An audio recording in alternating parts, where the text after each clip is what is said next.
오늘 제사장과 중보, 예수 그리스도와 하나님의 나라라고 하는 주제로 함께 말씀을 나누려고 하는데요. 먼저 우리는 하나님의 임재 앞에 서기 위해 필요한 중보자가 있다라고 하는 것을 생각합니다. 여러분 5주에 걸쳐서 말씀을 나눴는데 혹시 생각나세요? 제사와 성막, 그리고 오늘 정리하는 5번째 이 시간. 깜깜이세요? 아무것도 생각이 안 나세요? 그러시지는 않으시겠죠, 설마. 생각이 나는데 설명하기는 어렵고. 그래서 우리가 여러분 나이가 드시면 믿을 수 없는 기억력을 의지하지 마시고, 그래도 여러분 끌적거려 적어놓은 게 제일 기억에 남는 거예요. 그리고 잊지 않고 기억하기 위해서 우리에게 필요한 것은 반복해서 듣는 거예요.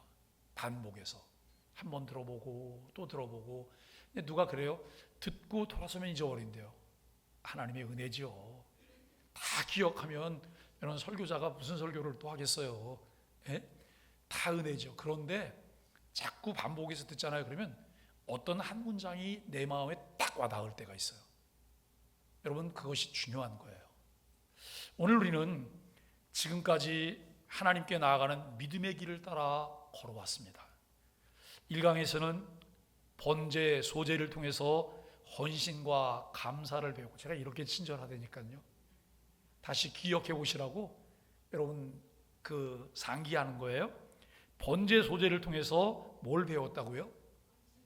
헌신과 감사를 배웠어요. 근데 배운 게 뭐예요? 배운 게 아는 거예요? 지식으로 내가 알게 된 거예요?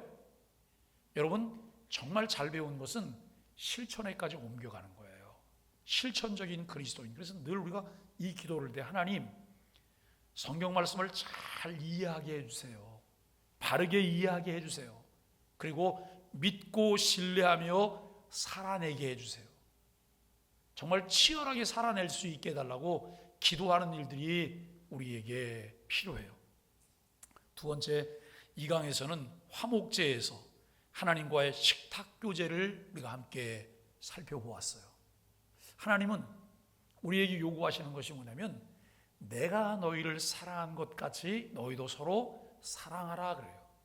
이로써 많은 사람이 너희가 내 제자인 줄 알게 될 거다. 그러니까 우리가 어떻게 하면 화목할 수 있을까? 늘 싸움만 붙이는 트러블 메이커가 되면 안 되는 거예요. 사람과 사람 사이를 화목하게 하는 우리가 피스메이커로 역할을 하는 것이 필요해요. 어떠세요? 나는 사람들 싸움을 잘 붙인다. 싸움을 잘 붙인다. 아니면 나는 싸우는 사람도 내가 가면 딱 싸움이 정리가 되게 한다. 어느 쪽에 은사가 있으신 거예요? 어떤 분은 심통 맞아서 가는 데마다 누가 잘 지내는 꼴을 못 보세요. 그래서 자꾸 이간을 해. 이것은 여러분 누구의 속성이냐면 마귀의 속성이에요. 하나님께서 주신 하나님의 속성은 화목하게 하는 거예요.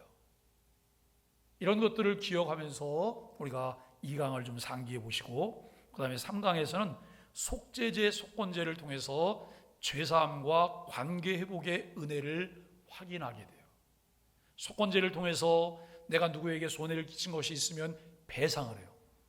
배상을 하는데 이런 진짜 본전 생각나네, 돈이 아깝네, 그 생각이 들잖아요. 그러면 그 사람은 속건제 잘하고 있는 게 아니에요. 내 돈이 나가지만 내 안에 무한한 기쁨이 있는 거예요. 무한한 기쁨. 왜냐하면 하나님의 은혜는 그보다 훨씬 더 가치가 있거든요. 그 훨씬 가치 있는 걸 내가 깨달았기 때문에 그 일을 할 수 있는 거잖아요.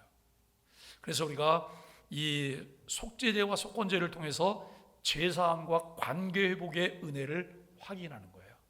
우리가 신앙생활하면서 신앙생활의 꽃이 무엇일까요? 회복된 관계예요. 회복된 관계. 그래서 사람과 사람 사이에 여러분 자꾸 장벽이 없어지는 거예요. 근데 지금 세상은 흐름이 어떠냐면 개인주의화되고 있어요. 개인주의화. 누가 나에 대해서 묻는 것도 싫고 내가 여러분 누구에게 대답하는 것도 싫어요. 그래서 알리지 않으려고 해요. 아주 똘똘 뭉쳐서 싸우는 게 뭐냐면 개인정보 보호예요.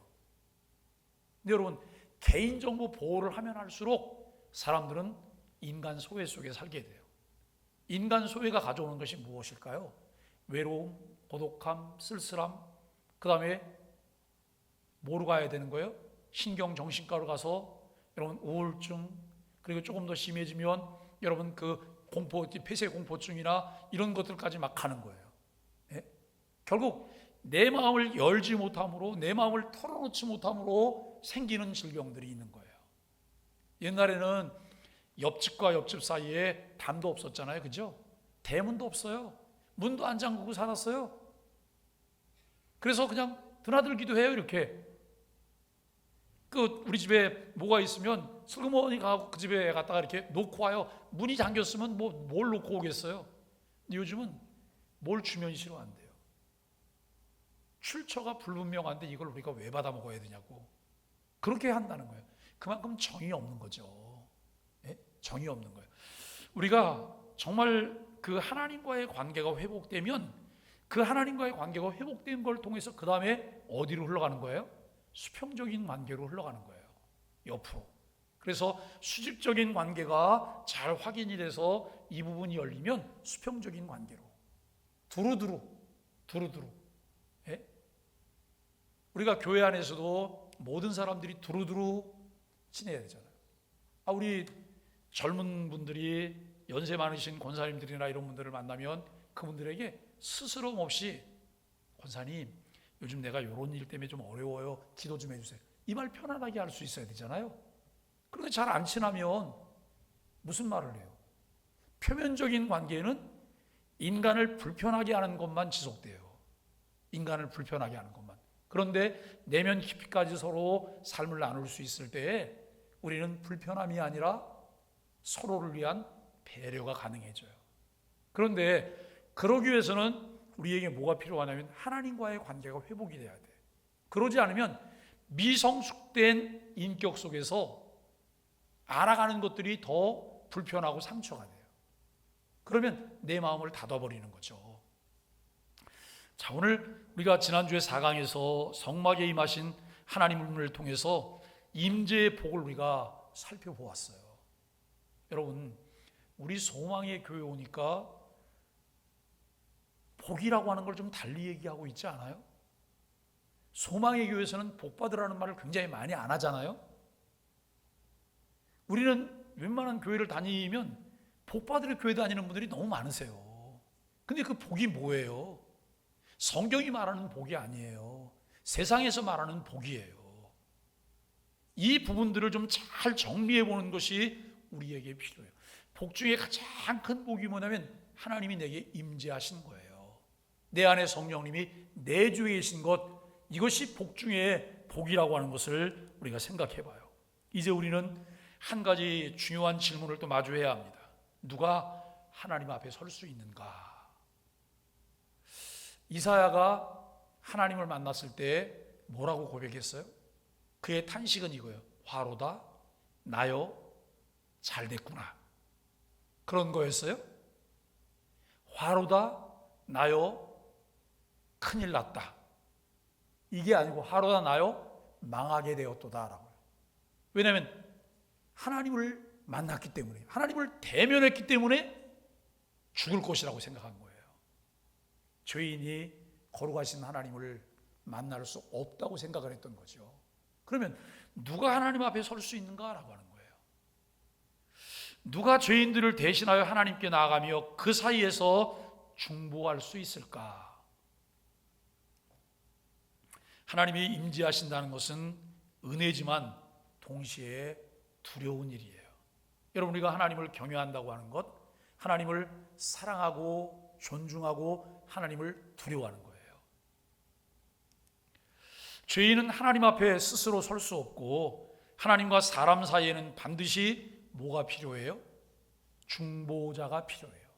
중보자가 필요합니다. 그 중보자의 역할을 수행한 사람이 누구예요? 제사장 카인이라고 말을 해요. 예? 제사장이 하나님과 사람 사이에 중보자 역할을 했던 것이죠.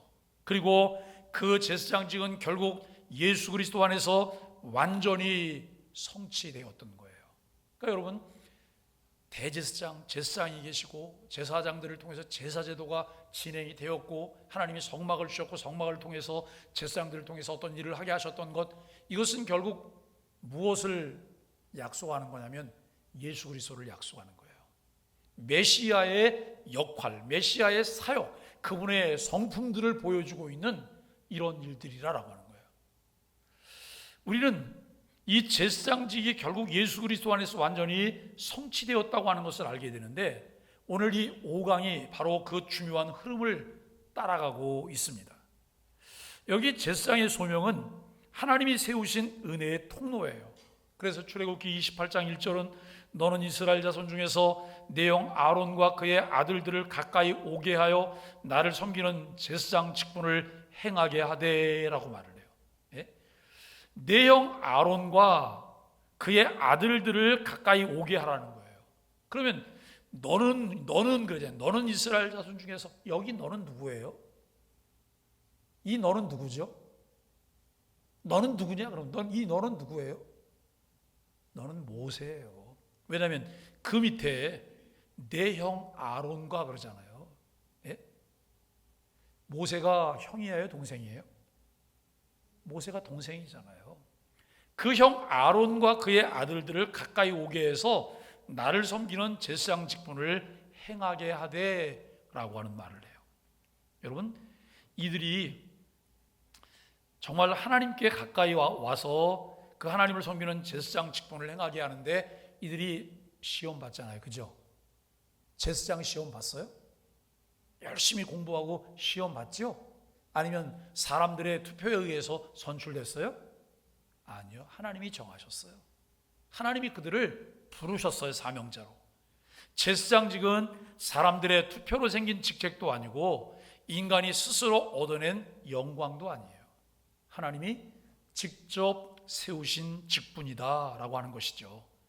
제사장의 역할을 세 가지로 정리를 해보면 이런 거예요. 첫째는 하나님 앞에서 대표하는 사람이에요. 누구를 대표해요? 백성을 대표하는 거예요. 모든 백성을 하나님 앞에서 대표하는 사람. 두 번째는 백성과 함께 하나님을 무엇하는 사람이에요? 예배하는 사람. 백성을 대표하는 사람이고 하나님께 이 제사를, 예배를 집례하는 사람이지만 그 사람은 백성과 함께 무엇하는 사람이어야 되는 거예요? 예배하는 사람이어야 되는 거예요. 그래서 교회 안의 직분자들은 동시에 두 가지 일을 하게 되는 거예요. 직분자로서 그 사역을 감당할 뿐만 아니라 그도 예배자 중에 한 사람이어야 된다라고 하는 거죠. 세 번째는 백성을 위해 하나님께 중보하는 사람. 제사장의 역할 세 가지예요. 백성을 대표하는 사람, 그 다음에 하나님을 예배하는 사람, 하나님께 중보하는 사람. 세 가지 역할입니다. 즉 제사장은 하나님과 인간 사이의 다리예요. 이 브리지 역할을 하는 것이고 연결 통로고 중보자라고 하는 것을 우리가 알게 됩니다. 여러분, 개혁주의 신학은 이 직분을 매우 중요하게 다루고 있어요. 매우 중요하게 다루면서 하이델베르그 요리문답 31문에 보니까 예수님을 참 선지자, 참 제사장, 참 왕으로 설명해요. 여러분, 메시아가 뭐예요? 메시아는 기름 부음 받은 자예요. 기름 부음 받은 자. 그런데 구약에서 기름 부음 받는 직분이 세 가지가 있었어요. 그 직분이 뭐예요? 여기서 말하는 선지자, 제사장, 왕. 예수님은 삼중직을 다 행하신 분이세요. 그래서 이 예수님이 참 선지자, 참 제사장, 참 왕으로 설명하는데 그중 제사장의 기능을 이렇게 정의해서 말하고 있어요. 그리스도는 우리의 죄를 위해 자신을 제물로 드리셨고 지금도 우리를 위해 중보하신다라고 하는 거예요. 그리스도는 죄인인 우리를 위해서 하나님께 예배를 드리는데 무엇으로 예배를 드렸어요? 자기 자신을 내어주면서 하나님께 예배를 드리셨어요. 그리고 지금도 우리를 위해서 중보하시는 거예요. 예수님은 제사장으로 기능을 하고 계세요. 그리고 그 예수님을 우리는 영원한 대제사장이라고 말하기도 해요. 구약의 제사장은 이 그림자를 미리 보여준 사람들이라는 거예요. 그러니까 여러분, 하나님께서 모세를 통하여 그의 형 아론의 아들들을 부르셨어요. 그리고 그들에게 하나님을 섬겨서 제사장의 일을 하게 하셨어요. 이 제사장의 일을 하게 하신 것은 결국 그것을 통해서 누구를 보게 한 거예요? 메시아, 영원한 제사장이신 메시아를 볼 수 있게 하셨다는 거예요. 그런데 여러분, 구약 백성들이 어떤 사람은 그 제사장만 봐요. 제사장만 본 것으로 끝나요. 그런데 하나님은 그 제사장을 통해서 약속된 메시아를 보게 하세요. 어떻게 하면 우리가 신앙생활하면서 내 눈앞에 펼쳐진 이 부분만 보지 않고 저 너머까지 다 볼 수 있을까? 성경을 읽으면서 여러분, 이렇게 줄이 쭉 있어요. 줄과 줄 사이에 그 공간 속에 담겨진 의미들을 어떻게 내가 이해할 수 있을까?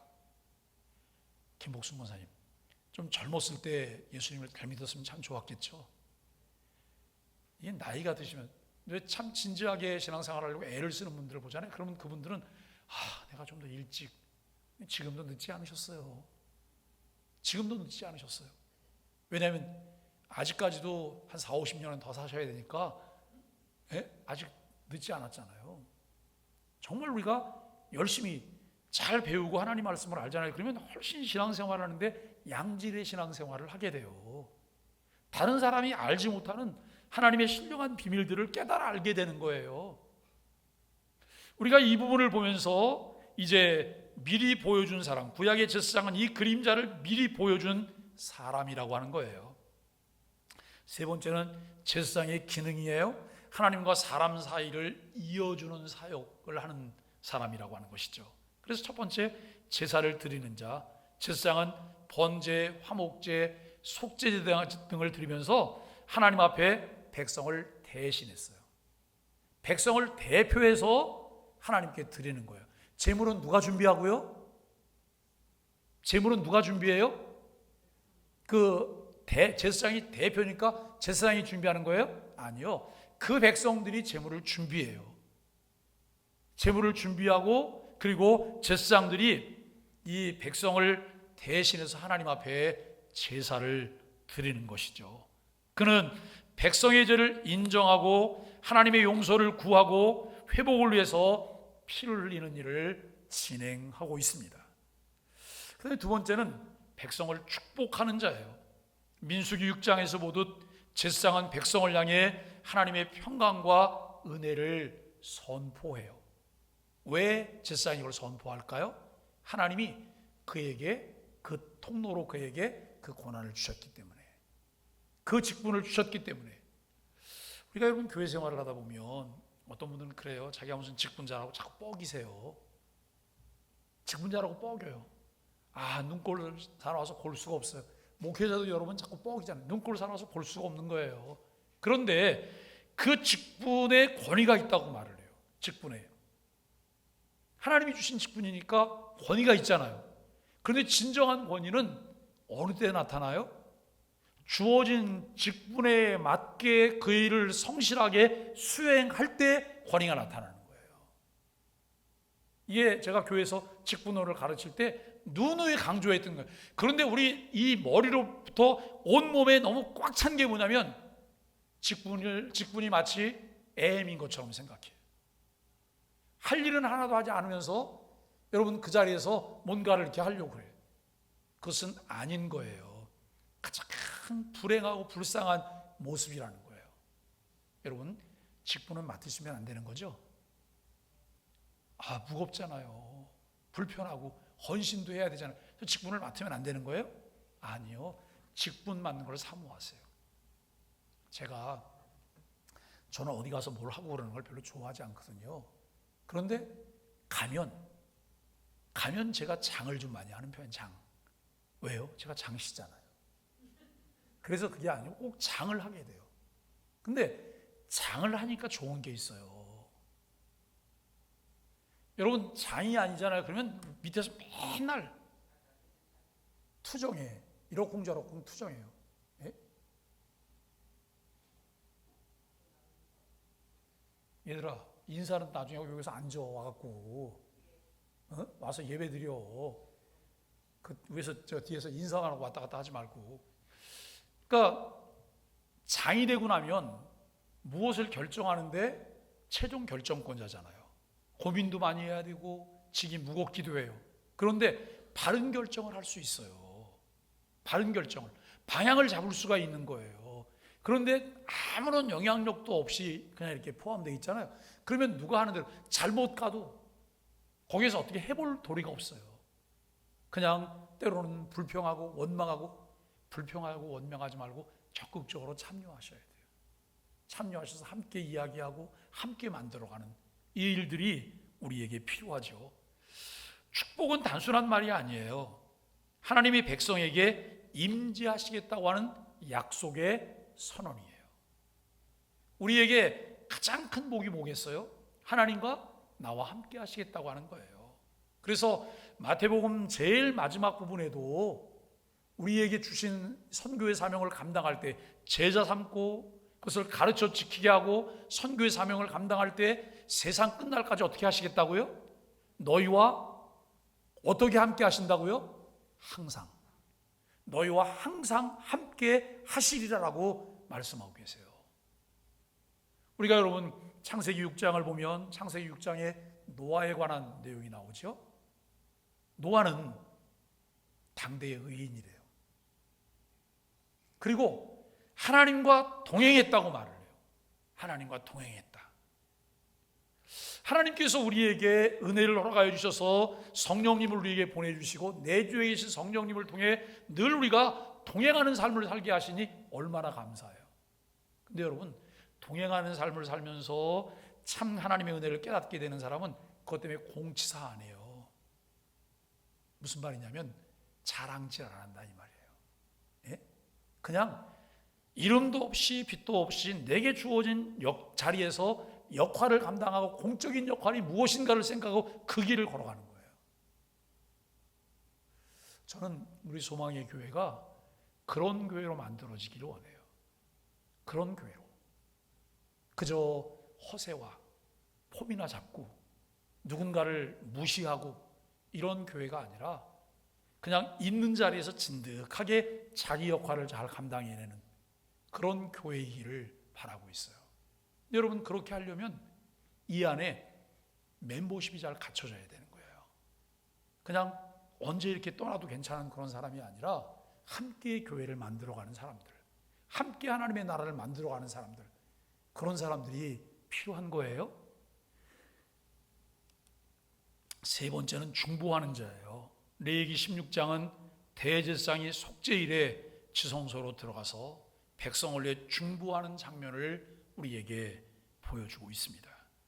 그날만큼은 온 이스라엘의 운명이 누구의 손에 달려 있어요? 대제사장이요. 이 레위기 16장에서 대제사장이 속죄일에 지성소에 들어가요. 속죄일은 얼마 만에 한 번 들어가는 거예요? 1년에 한 번이에요. 1년에 한 번. 제사장들이 들어가는 게 아니라 누가 들어가요? 대제사장이 들어가는 거예요. 1년에 한 번 들어가기 때문에 이 날은 너무나 중요해요. 대제사장의 역할이 막중하기도 해요. 대제사장이 뭐하러 들어가는 거예요? 중보하기 위해서요. 그가 피를 가지고 지성소에 들어가면 백성은 용서를 받았고 그가 실패하면 온 백성이 심판을 받게 되는 거죠. 구약은 이 사실을 통해 큰 진리를 우리에게 보여주고 있어요. 하나님 앞에 서는 것은 오직 하나님이 세우신 중보자를 통해서만 가능하다는 거예요. 백성들이 직접 하나님께 나갈 수 있었어요? 백성들이 직접 하나님께 나갈 수 없었어요. 백성들은 아는 것도 없었어요. 지금 우리처럼 여러분 성경책을 특별 계시인 성경책을 손에 들고 있는 것도 아니잖아요. 예? 구약 백성들은 그 당시에 여러분 성경이 없었어요. 이제 다음 주 오후부터 여러분 그 부분들을 말씀을 나누겠지만 그들이 하나님으로부터 계시를 받게 된 건 하나님이 이 계시를 통해서 하나님을 섬기는 방법들을 이제 열어서 보여주는데 이것들을 배우는 게 쉽지 않았잖아요. 중보자를 통해서 이 일이 가능했고, 네 번째는 제사장직의 한계예요. 제사장직의 한계. 그래서 완전한 제사장이 필요한 거예요. 그러니까 하나님은 제사장도 세우시고 대제사장도 세우셨어요. 근데 제사장은 그가 영원히 제사장을 할 수 없잖아요. 그죠? 그에게 주어진 그 기간 동안 제사장을 해요. 대제사장도 마찬가지예요. 그리고 그들이 제사장이나 대제사장이 그들도 무엇을 하기 위해서는 그들도 백성들과 똑같이 하나님께 제사 드리는 자, 예배하는 자여야 되는 거예요.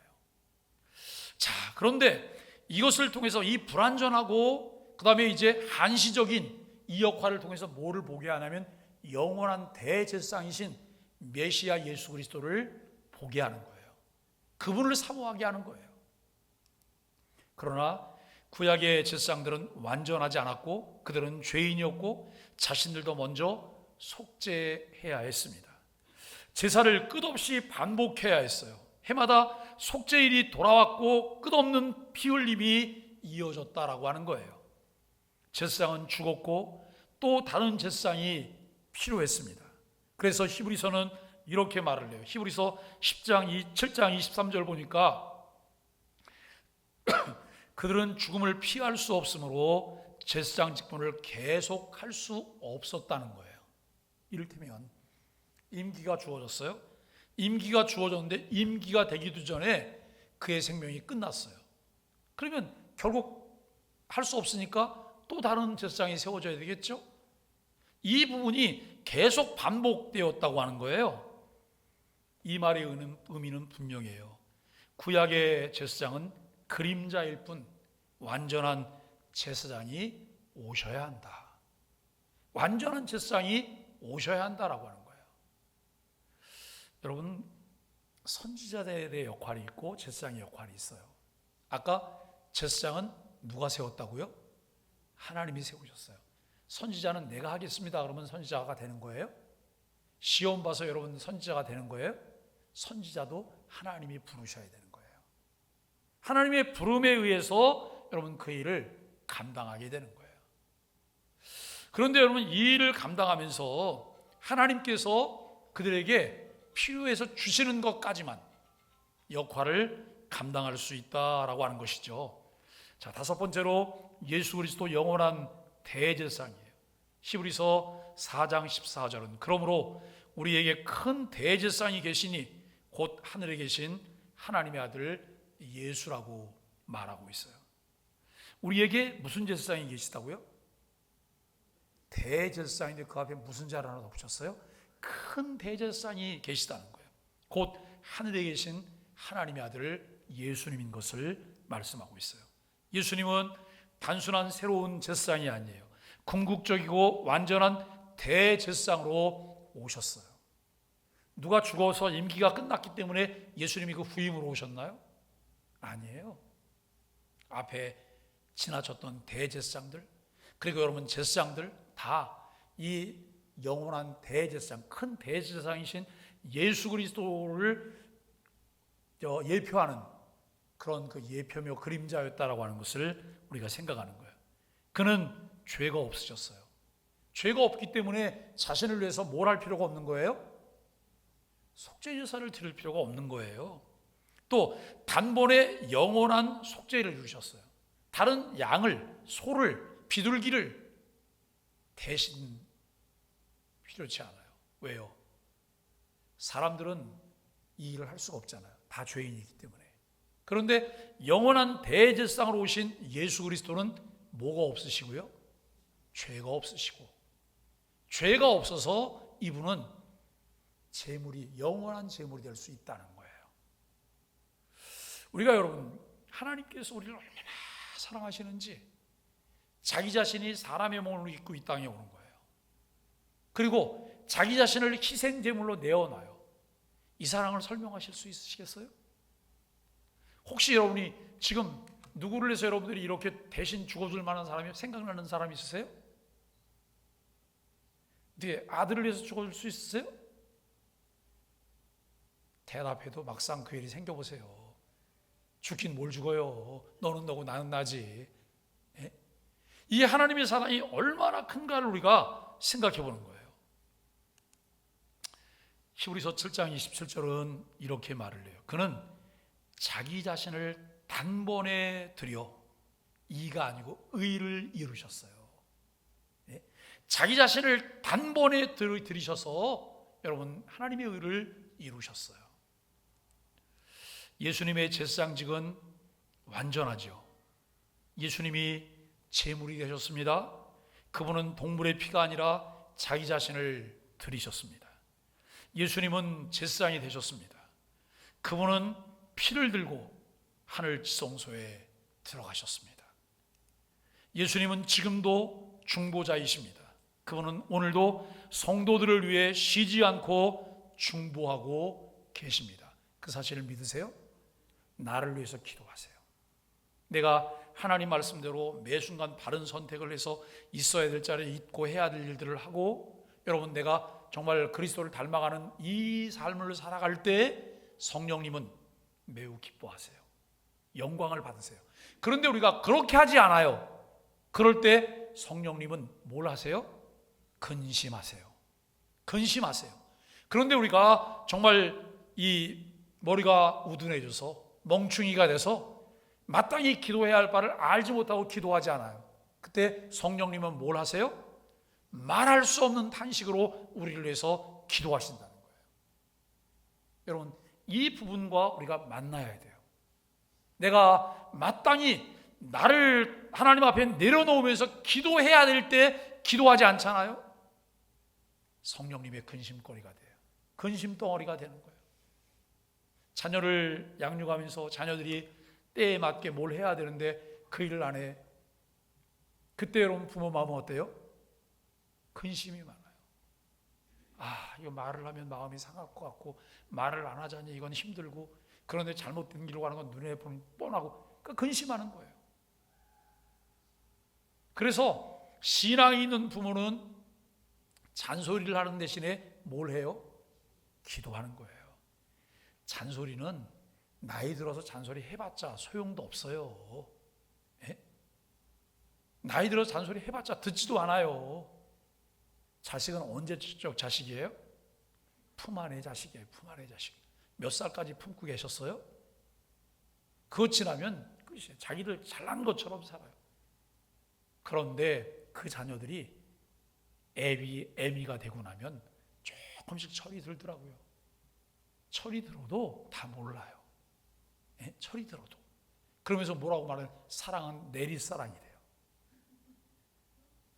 부모님들을 향해서 잘 못했던 거 후회는 하지만, 여러분 장례식 때 가보면 많이 우는 자식들은 어떤 자식들이에요? 부모를 많이 사랑한 자식이에요? 아니요, 잘못한 게 많은 자식들이에요. 후회가 많이 남는 자식들. 예? 그 자식들이 여러분 많이 울어요. 우리 기독교는 죽고 난 다음에 할 수 있는 일이 아무것도 없어요. 어떤 사람들이 장례집에 초상 났다 그러면 이 문자 보내면서 이렇게 보내. 삶과 명복을 빈다고. 이거 여러분 기독교인이 보낼 문자가 아닌 줄 아시죠? 명복은 우리가 비는 게 아니에요. 죽은 사람을 향해서. 예? 그냥 삶과 조의를 표합니다 라고 하는 말이 맞아요. 근데 꽤 많은 사람들이 아무 생각 없이 삶과 명복을 빕니다 그래요. 예수님은 지금도 중보자로서 우리 성도들을 위해서, 나를 위해서 중보하고 계신다고 하는 중요한 사실이에요. 히브리서 7장 25절 말씀에 보면 그는 항상 살아계셔서 그들을 위하여 간구하심이라 그래요. 이분은 졸지도 않으세요. 주무시지도 않으세요. 쉬지 않고 우리를 위해 기도하고 계세요. 그분이 나를 기억할까? 나 모를 거야. 나는 무명이니까. 정말 무명일까요? 소중한 한 사람인 거예요. 소중한 한 사람. 주님의 생명을 들여서 여러분 건져낸 한 귀한 영혼이잖아요. 내 배 아파서 낳은 자식도 우리가 잘 기억하잖아요. 그런데 내 생명을 들여서 얻게 된 소중한, 천하보다 귀한 생명인데 하나님께서 나는 너 잘 모르겠다 그래. 나 너가 안 친해서 잘 모르, 이렇게 말씀하실까요? 매일매일 친밀한 교제를 나누기를 원하시는 거예요. 여러분, 이 진리만으로도 우리는 절대적인 위로를 얻게 돼요. 절대적인 위로를 얻게 되는 거예요. 우리는 혼자 기도하는 것이 아니라 예수님이 우리의 기도를 붙들어 하나님께 올려주고 계시다라고 하는 사실을 분명히 믿으셔야 돼요. 여섯 번째로 성도, 왕 같은 제사장으로 부름받았다라고 하는 거예요. 이거 굉장히 중요한 거예요. 예수님이 우리의 대제사장이 되셨다고 하는 사실은 놀라운 결론으로 이어지는데요. 베드로전서 2장 9절에서 너희는 왕 같은 제사장이라 그래요. 너희는 왕 같은 제사장이라. 16세기에 종교개혁이 일어나면서 놀라운 발견이 있었어요. 그리고 놀라운 이제 이 진리의 전개가 있었는데 그게 뭐냐면 만인 제사장이에요. 만인 제사장. 중세 이전에는 특별히 선택받은 자만 주교였고 제사장의 역할을 했던 것 같아요. 그런데 이 16세기 종교개혁을 통해서 성경에 대한 재발견이 되는 거예요. 성경에 대한 재발견을 통해서 모든 믿는 자들이 제사장이에요. 모든 사람이 제사장이라는 거예요. 난 제사장이니까 목사님도 필요 없지. 어떤 사람이 우리 교회 다니는 어떤 사람이 저한테 그런 얘기를 하더라고요. 자기는 저 신자가 아니니까 내 목사가 아니라고 저한테 그렇게 얘기를 해요. 제가 참 무례하다. 이건 무례한 게 아니고 무식한 거다라고 하는 거예요. 예? 무식한 거다. 참 사람들 대하는 게 쉽지 않아요. 좀 어리버리한 사람들을 좀 친근하게 잘 대해주잖아요. 그러면 그 다음에는 마음 먹으려고 해. 함부로 해. 참 이런 것들이 참 어렵다라고. 제가 어느 때는 교회 밖의 사람들을 대하면 교회 밖의 사람들이 훨씬 더 예의가 깍듯한 것 같다는 생각이 들 때도 많아요. 이게 참 아픔이죠.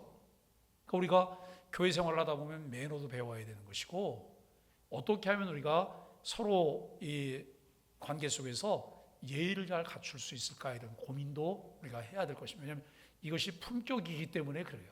품격이기 때문에. 성도는 제사장직을 대신하지 않아요. 우리는 예수님의 제사장직에 참여함으로 영적 제사장이 되는 거예요. 무슨 말인지 이해가 되세요? 우리가 어떤 제사장인데 그 사람이 죽어서 내가 대신 후임 제사장이 된 것처럼 그것을 대신하게 되는 게 아니라는 거예요. 우리는 영원한 대제사장이신 예수님의 제사장직에 우리가 참여할 수 있는 권한을 부여받게 된 거예요. 그래서 우리도 영적 제사장이라고 하는 거예요. 성도의 제사장 직무는 이렇게 요약할 수 있어요. 첫째, 하나님께 예배해요. 하나님께 예배해요. 이 예수님의 제사장직에 참여함으로 우리가 영적 제사장이 되었기 때문에 예배할 때 제사장 찾나요? 제사장님 어디 계세요? 제사장님 나 예배 드리러 왔어요. 여러분 그렇게 하나요? 무엇으로 예배에 참여해요? 예수 그리스도의 이름으로. 예수 그리스도의 이름으로 예배에 참여해요. 삶 전체가 하나님께 드려지는 영적 제사인 거예요. 지금만 예배자가 아니잖아요. 그죠? 지금은 우리가 모여서 공적으로 예배하는 예배자인 거예요. 예배가 끝나고 나면 무슨 예배자예요? 삶의 예배자인 거예요. 삶의 예배자. 삶을 통해서 예배하는 거예요. 두 번째는 세상을 위해서 중보해요. 그러니까 첫 번째는 내가 그 만인 제사장, 영적 제사장으로서 첫 번째 하는 것은 예배하는 거예요. 그러니까 여러분, 그러니까 착각을 하시면 안 되는 게 뭐냐면 예배는 선택적으로 하시면 안 된다는 거예요. 선택적으로. 교회의 결정을 중요하게 여기셔야 돼요. 교회가 결정한 공적 예배에 내가 참여해야 될 의무가 있어요. 의무. 예? 그런데 우리가 선별적으로 예배를 해요. 주일 낮 예배. 어떤 분들은 꼭 주일 대예배라는, 저는 대예배라는 말을 쓰지 않아요. 대예배가 없어요. 똑같은 예배예요. 그냥 낮 예배고 오후 예배인 거예요. 수요일 날은 예배가 아니고 기도회라고 그러는 거예요. 우리가 여러분 예배와 집회와 기도회를 구분하실 수 있으셔야 돼요. 그런데 교회의 결정을 우리가 잘 따르는 거예요. 이것이 교회 안에 공동체 일원으로서 공적 의무를 우리가 잘 따라가는 거예요. 그래서 예배는 내가 선택해서 가는 게 아니에요. 교회가 결정한 것에 우리가 따르는 것, 순종하고. 예? 그런데 점점 더 사람들이 뭘 많이 해요? 내가 선택해, 선별적으로. 사정도 생겨요. 물론 사정도 생기는데 벌써 이 몸이 너무 많이 아프다. 그러면 쉬는 거죠. 왜냐하면 예수님 당시에도 그런 일이 있었잖아요. 제자들이 밀밭사이를 가다가 손가락으로 밀을 이렇게 훑었어요. 배가 고프니까 이걸 비벼갖고 먹었단 말이에요. 그랬더니 바리새인들이 제자들을 공격했어요. 뭐라고 공격했어요? 안식일을 범했다고요. 어떻게 안식일을 범한 거예요? 방아를 찧었잖아요. 지금 이거 추수했다 이거예요. 그때 예수님이 그런 말씀을 하세요. 안식일의 주인이 누구냐? 안식일이 무엇을 가리키고 있느냐라고 하는 거예요. 안식일이 이정표인데 예수 그리스도를 가르치는 거예요. 안식일의 주인이신 예수님이 오셨다는 거예요. 그런데 안식일 날 양이 그냥 우리 안에만 가만히 있거나 이렇게 방목하는데, 여러분 한 군데 가만히 주일이니까 저 양들도 안식해야 되잖아요. 그죠? 그래서 가만히 앉아 매면서 하나님을 찬양하기만 해요. 마음대로 돌아다니다가 구덩이 속에 빠졌어요. 그랬더니 누가 이렇게 안 돼. 안식일이니까 이거 구하면 안 돼. 일이야. 그런데 여러분, 안식일이 할 수 있는 일들이 있어요. 생명과 관계된 일. 위급한 위험 상황에 있는 것, 안식일이 할 수 있는 거예요. 그런데 그게 아니면 우선순위가 뭐에 있어요? 안식일을 지킴에 있었다는 거예요. 주일을 지킴에 있었다는 거예요. 내 사적인 용도로, 사적인 사정 때문에 주일날 뭐 하는 것을 만드시지 말라는 거예요. 내 마음대로 만들어낼 수 있어요. 그렇죠? 그런데 이날은 우선순위가 주께 예배하고 이 주일답게 지키는 데 있다는 거예요. 점점 이게 희미해져요. 사람들이 대중이 모이는 교회로 가려고 하는 이유가 있어요. 그 중에 하나가 자유롭고 싶은 거예요. 주일 낮 예배만 갔다 오면 모든 예배를 다 드린 것처럼 생각해요. 교회에서 뭘 하는지 아무런 관심도 없어요. 그러면서도 교회 어디 다니냐 그러면 나 그 교회 다닌다고 말을 해요. 그 교회에서는 알지도 못해요. 이거 참 안타까운 일이죠. 우리가 예배하는 것, 그 다음에 세상을 위해서 중보해야 되는 거예요. 교회는 세상 속에 남겨진 하나님의 중보 공동체라는 거예요. 제가 지난 금요일 날 생애 최초로 한번 사용한 게 있어요. 뭘 사용할게요? 지하철 공짜로 타는 카드를 썼어요. 네? 안산에서 인천 가면서 딱 갖다 대더니 문이 창 열려서 기분 좋네. 지하철 공짜로 타는 거 인천까지만 가는 거 이렇게 한번 써봤어요. 너무 좋은 거예요. 이렇게 해주는 나라가 얼마나 많겠어요? 별로 없어요. 누가 저한테 그런 얘기를, 제가 그걸 썼다 그랬더니 자기도 요즘 너무 혜택을 많이 받아서 요즘 국가를 위해서 많이 기도하고 있대요. 예?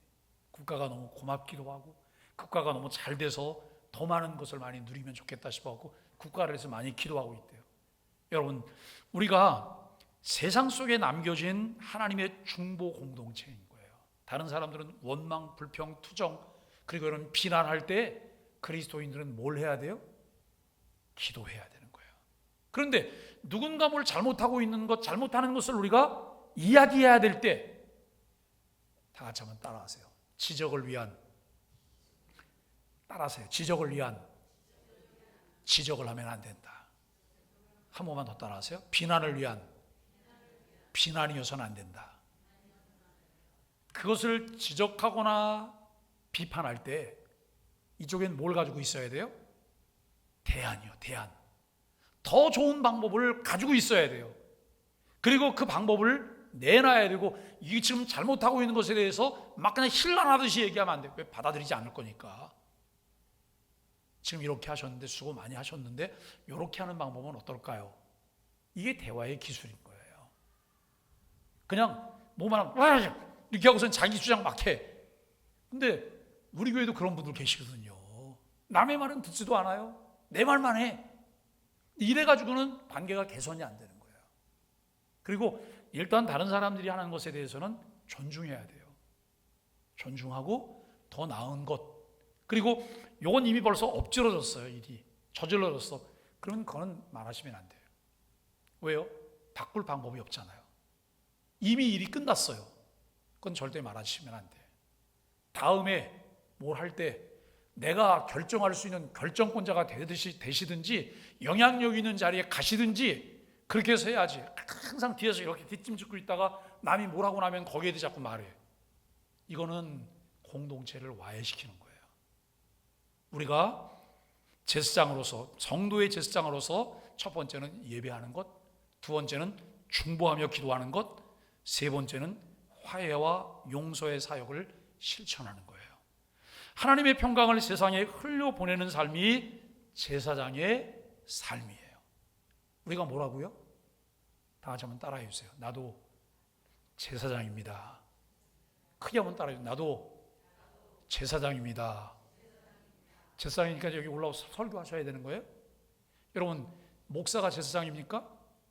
똑같이 이 성도라고 하는 측면에서 제사장을 말할 땐 제사장이라고 말하지만 지금은 제사장이라는 말을 쓰지 않아요. 그런데 제사장의 직무가 우리들에게 위임되어서 우리도 그 일을 하게 됐다는 거예요. 이 굉장히 중요하게 보면서 화해와 용서 사역을 실천하는 거예요. 싸움 붙이는 게 아니고 화해하도록. 그러기 위해서는 우리가 하나님께 뭘 기도, 하나님 말을 너무 이쁘게 좀 하게 해주세요. 하나님 용어 선택을 잘하게 해주세요. 다른 사람의 마음을 기쁘게 할 수 있는 말을 하게 해주세요.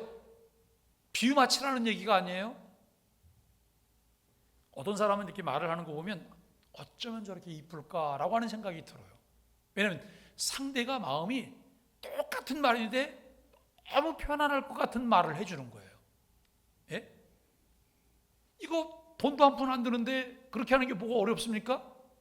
근데 어떤 사람은 와서 퉁퉁퉁 하면서 말을 하는데 상대가 마음이 불편할 말만 골라갖고 해. 왜 그렇게 우리가 해야 될까요? 지혜가 필요한 거잖아요. 지혜가. 칼빈은 이렇게 말했어요. 하나님께 가까이 나아가는 사람은 반드시 이웃을 위해 중보하게 된다. 제가 오전에도 그런 말씀 드렸어요. 하나님을 좀 더 잘 섬기려고 하는 사람들은 공적 사역들에 참여하게 된다는 거예요. 공적 사역. 나만을 위해 살지 않고 공적 사역을. 오늘 이제 제가 내년에는 김장을 좀 많이 해서 나눠드린다 그랬더니 한 분이 유난히 고개를 많이 끄덕거리시더라고요. 근데 제가 어제 김장 끝나고 이야기했던 걸 그분이 아예 오실 때 김치통을 하나 들고 오셨다고 많이 싸가시는 분이. 근데 그분은 오래전부터 정평이 나 있는 분이시거든요. 제가 이제 그런 걸 보면서 좀 마음이 상한데, 그렇지만 그래도 그냥 이렇게 해서 드리면 돼요. 교회가 해서 드리면 그거 뭐 싸가려고 막 그러지. 근데 이제 문제는 뭐냐면 교회에서 이제 음식하고 난 다음에 음식이 남았을 때 음식을 어떻게 배분할 것이냐, 이거 고민이잖아요. 음식을 어떻게 배분할 것이냐. 그냥 교인들 중에 삶이 좀 곤고하거나 혼자 계셔서 음식 잘 안 해 드시는 분들에게 싸드리는 거 괜찮아요. 그런데 그러지 않은 분들이 또 이렇게 꼭 싸가서 다른 사람들의 원성을 사기도 해요. 그래서 주방은 아주 사소한 것. 초대교회가 열심히 부흥하다가 여러분 원망 불평 때문에 주춤했던 이유가 뭐예요? 구제하는 문제 때문에. 히브리파 유대인들에게는 구제를 많이 하는데 헬라파 유대인들은 소외되는 거예요. 왜냐하면 교회에서 주로 봉사하고 역할을 하는 사람들이 누구냐면 히브리파 유대인이에요. 그러니까 그 사람들의 눈에는 누가 많이 보여요? 히브리파가 많이 보이고 헬라파는 잘 모르니까 안 보이는 거예요. 그러니까 헬라파는 소외가 됐다 그래서 이분들이 불평이 많아요. 7 집사를 세우는데 7 집사의 이름을 보니까 전부 다 헬라식 이름을 가진 사람들이에요. 그러니까 교회가 뭘 결정했냐면 7 집사를 뽑는데 히브리파가 아닌 헬라파 사람들을 결정해서 그 일을 하게 한 거예요. 이게 여러분 우리가 정말 많이 배워야 될 거예요. 어떻게 하면 내가 뭘 해서 내가 뭔가를 이렇게 지고 뭘 하는 것보다 더 중요한 게 뭐냐면 화평한 것. 화평해서 교회가 아름다운 천국이 될 뿐만 아니라 우리 교회만 천국이 아니라 이 공적인 사역들을 통해서 외부로 더 많은 것을 흘려내보내는 걸 어떻게 하면 좋을까라고 하는 이런 부분들이 우리에게 중요한 부분들이죠. 오늘 우리는 교회와 가정 일터에서 하나님과 사람 사이에 서는 제사장 자리로 부름을 받았어요. 누가 제사장이라고요? 내가 제사장이에요. 그죠? 내가 제사장이에요. 근데 내가 성도로서 제사장으로서 해야 될 일이 세 가지예요. 그게 뭐였어요? 첫째, 예배. 두 번째, 중보. 세 번째, 화해. 사랑하는 삶을 실천하는 것. 이거 벌써 다 잊어버리셨어요? 잘 기억하시면서 어떻게 하면 이걸 좀 잘 실천할까 생각하시면 좋아요. 이제 말씀을 정리합니다. 예수님이 계시기에 우리는 담대히 하나님께 나가요. 히브리서 4장 16절에 보니까 그러므로 우리는 긍휼을 하심을 받고 때를 따라 돕는 은혜를 얻기 위해 은혜의 보좌 앞에 담대히 나아갈 것이니라 라고 말을 해요. 우리는 긍휼하심을 받고 때를 따라 돕는 은혜를 얻기 위해서 은혜의 보좌 앞에 나간다는 거예요. 그러니까 죄인이잖아요. 너무나 부족한 게 많아요. 그럼에도 불구하고 하나님의 은혜가 우리를 용납하고 감싸고 우리의 필요를 공급해 주시니까 우리가 그분의 보좌 앞에 나가는데 어떻게 나간다고요? 눈치 보면서 나가요? 담대히 나간다는 거예요. 담대히. 여러분, 은혜의 보좌 앞에 담대히 나갈 수 있다라고 말을 해요. 그분의 제사장직이 완전하기 때문에 우리의 구원은 흔들리지 않아요. 그분이 변덕이 죽을 듯하는 분 아니시잖아요. 그분은 항상 신실하세요. 하나님은 약속을 하시면 약속은 우리가 지키지 않는데 그럼에도 불구하고 하나님은 신실하셔서 하나님의 약속을 하나님은 그대로 지키시는 거예요. 하나님은 늘 그 자리에 계세요. 우리가 이리 갔다 저리 갔다 막 그러잖아요. 우리가 이 부분을 보면서 우리의 구원이 흔들리지 않는다는 거예요. 만일에 하나님도 우리와 똑같은 기준이라고 생각해 보세요. 우리의 구원을 보장할 수 있어요? 보장 못하죠. 그분의 중보가 끊어지지 않기 때문에 우리는 넘어져도 다시 일어날 수가 있어요. 그분의 피가 영원히 말하기 때문에 우리는 매일 하나님께 가까이 나갈 수 있어요. 자, 이제 5번의 내용들을 함께 다 공부를 했고 구약의 5가지 제사, 그 다음에 우리가 여러분 또 성막, 이 부분들이 결국 무엇을 말하려고요? 예수 그리스도를 말하려고, 그분을 통해서 이루어질 하나님의 나라. 그 하나님의 나라의 백성은 누구고요? 우리가 그의 백성인데 백성으로서 그의 나라를 어떻게 누리며 살 것이냐를 우리에게 말씀해요. 그러면서 우리에게 주신 말씀이 왕같은 제사장이라고 말을 해요. 누가요? 우리가 왕같은 제사장이기 때문에 내가 여러분 왕같은 제사장으로서 나에게 주어진 직무가 무엇일까? 하나님을 예배하고 그리고 중보하며 기도하고 우리가 화목하게 하는, 화평케 하는 이 일들을 실천해가는 일이 우리에게 주어진 거예요. 내가 하나님의 나라를 누릴 뿐만 아니라 다른 사람에게 하나님의 나라를 누리게 해야 돼요. 사람들에게 전도하세요 그러면 가만히 있어요. 왜요? 나도 별로 그렇게 재미가 없는데 무슨 누구한테 전도해서 이 재미없는 데를 같이 오라고 그래. 하나님의 나라가 없는 거예요. 하나님의 나라를 누리고 있지 않은 거예요. 내가 정말 그 진리의 말씀을 통해서 하나님의 나라를 내 삶 가운데 누리고 있다면 여러분 가슴이 벅차올라서 내가 견딜 수 없는 거예요. 그래서 예레미야처럼 이렇게 말하게 될 거예요. 내가 다시는 여호와의 이름으로 말하지 않는다면 내 마음이 불붙는 것 같아서 견딜 수 없게 될 것이다.